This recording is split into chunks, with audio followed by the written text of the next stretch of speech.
कराची के इलाके कोरंगी 100 क्वार्टर के करीब टैंकर की जद में आकर 12 साल साइकिल सवार बच्चे के जाँ बहक होने वाले वाक़े की CCTV फुटेज सामने आ गई है। मज़ीद तफसीलात हासिल करेंगे। डॉन न्यूज़ के नुमाइंदे मोहम्मद बिलाल हमारे साथ मौजूद हैं। बिलाल, बताएगा CCTV सामने आ गई है, क्या तफसीलात हैं?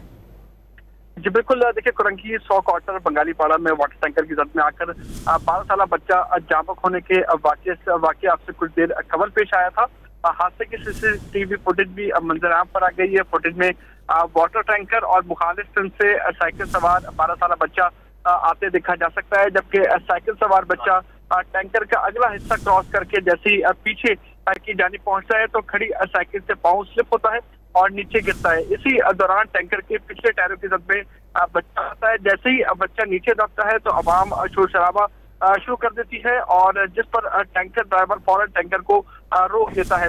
हादसे के बाद तमाम का एक रश भी CCTV फुटेज में देखा जा सकता है और इस रश को मद्देनजर रखते हुए ड्राइवर भी मौके से अब फरार हो जाता है, जो कि बाकायदा पुलिस को गिरफ्तारी दे देता है। पुलिस ने टैंकर भी अपनी तहवीज़ में ले लिया है, जबकि हादसे के हवाले से पुलिस की जानिब से जांच का सिलसिला जारी है। जी बहुत शुक्रिया बिलाल आपका।